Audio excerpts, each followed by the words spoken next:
Yeah, so there I was basically knowing that the better your business is in all areas, the easier it is to be marketed successfully. But how do I find out if the business at hand, the business I'm working with, is good? Like, on what characteristics and like on what type of evaluation? Where's the evaluation that tells me that this business is good and this other business is bad? And because, I mean, for an amateur founder who has never built anything, you can give him like 10 business ideas or 100 business ideas, and he would not know which ones are good, which ones are bad. Even like the biggest investors, they even have a 90% failure rate on all of their investments, because I think a lot of founders and investors kind of still, they think that it's impossible to predict the success of an idea, or it's impossible to know if your next business venture is going to be successful or not. But what I've learned is, and I've looked at hundreds of businesses, and I looked, what do the successful businesses have in common, and what do the failed businesses had in common? Or for example, in my marketing agency, what do all the businesses have in common that just totally do not gain any traction and just totally waste their money with everything on any marketing effort? And what is it with these other businesses that are profitable from the first day, that is so easy to grow and to scale, and they make money and everyone's happy and everything runs on autopilot? What did they bring that the others didn't?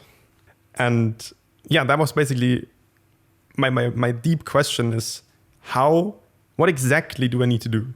If it's not about the marketing techniques or about like fancy targeting stuff, what exactly do I have to do to create and build a highly profitable, successful business? And that was my main core question for all the years until I eventually did it. But back then I basically didn't know where to start. And I had a mentor, and this mentor, he was pretty old, and he wasn't so much into digital marketing stuff. That was not his stuff, but he was very knowledgeable when it comes to business in general. And he showed to me this theory, this approach that is pretty much known among many founders and entrepreneurs, and I'm pretty sure you know it as well. It comes with different names. One famous name might be the theory of constraints, or the bottleneck theory, or thinking in bottlenecks. Others call it systems thinking in systems. So what it basically means is you look at something, at whatever problem you're challenged with, and you look at its different components. What does it consist out of? For example, if you have a soccer team and you constantly lose against another soccer team, then you could look at each of your different players and you could figure out, okay, where's my weakest spot here? Where's my weakest link? And that could be your bottleneck. Because if you have one bad player in your team, then it's as if you were just playing with 10 people against the 11 good players of your opponent's team, and then you play effectively with one person less, and because that one super bad person cannot do a lot for your team, so that's why you lose. And maybe you need to fix that one bottleneck, and then you have like a better player at this position, and then you play 11 against 11 and you have a much better chance. The term weakest link also came up in my early studies. When I was 18 years old, I studied civil engineering for a couple of months. And when you build a bridge, you can build the perfect bridge in all areas. Just one tiny miscalculated connection bar or something will bring the whole bridge down. So the weakest link always collapses the whole system. And there are many different examples I could give you for all areas of everything, because this rule applies everywhere. Everything that you can look at consists of different parts, and the saying goes, the whole thing is only as good as the weakest part.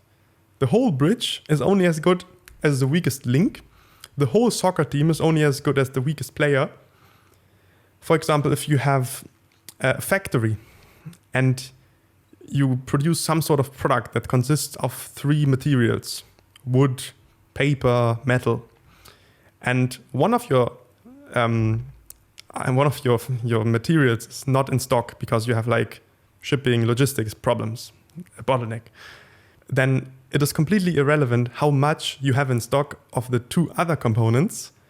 You will not be able to produce any single product because you're missing that crucial third resource, the third material. And only if you fix that and you get more of the third important material, then you can create more products. And the last example, or 2 more examples I can give you is, the one is, for example, a highway with 3 lanes where cars drive from point A to point B. And as long as the 3 lanes are totally open, you can have like 3 lanes of volume from going from point A to point B. And as soon as you have a construction on 2 of the lanes, then the whole volume has to be congested onto 1 lane, and this basically cuts your the amount of cars that can go from 3 down to 1. So you lose 3/3 of your overall volume just because of one single bottleneck. And you could add more lanes to the highway, like a 4th, a 5th lane, a 6th lane, doesn't matter. It will always congest that volume onto 1 lane unless you fix that one bottleneck where the main construction is. So you need to fix the bottleneck to lift the whole problem, basically. You could also look at a plant. If you want to grow a plant, then you can look at the different things this plant system consists of. And what does the plant need? It needs space, it needs air, it needs light, it needs minerals, and it needs water. And you could put all these different things onto a diagram, onto a graph, and you could basically calculate which of the different things is the biggest bottleneck right now. Does the plant not grow further because it lacks space? Or does it lack water? Or is it the air that needs to be improved? Or the light? Like, what's keeping the plant stuck? That is always the bottleneck. And if the plant has enough space, enough light, enough minerals, good soil, and it only lacks water, then by giving the plant more water, it will grow. But if it's, for example, constrained by the space or by the amount of light that gets to the plant, adding more water will not help. So you need to know what's causing and hindering the growth. And where's the exact bottleneck? So we need to figure out where's the bottleneck. That's the main challenge. And so that was basically my situation. And back then, I didn't know that I was like a pioneer in this stuff. I was just like doing what felt completely natural to me. But today I know that back then, in 2018, 17, 18, I was with my team probably one of the world's first people ever to take the known theory of constraints, this bottleneck thinking, and apply it to performance marketing, apply it to digital entrepreneurship, apply it to running ads, right? And how that went and what we developed there and what we figured out, that's what I'm going to tell you in the next video. See you.